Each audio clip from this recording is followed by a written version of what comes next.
நபிகள் நாயகம் ஸல்லல்லாஹு அலைஹி வஸல்லம் அவர்கள் கூறினார்கள், நற்செயல்களில் சொர்க்கத்திற்கு மிகவும் நெருக்கமானது இந்த 3 விடயங்கள். முதலாவது, தொழுகையை உரிய நேரத்தில் நிறைவேற்றுவது.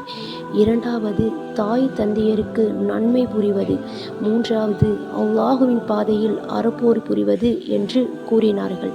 இதை அறிவிப்பவர் அப்துல்லா பின் மசூத் ரலி அவர்கள். நூல் புகாரி 523. நபிகள் நாயகம் ஸல்லல்லாஹு அலைஹி வஸல்லம் அவர்கள் கூறினார்கள், நற்செயல்களில் சொர்க்கத்திற்கு மிகவும் நெருக்கமானது இந்த 3 விடயங்கள்.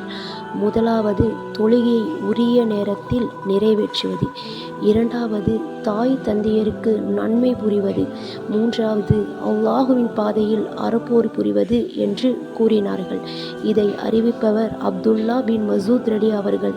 நூல் புகாரி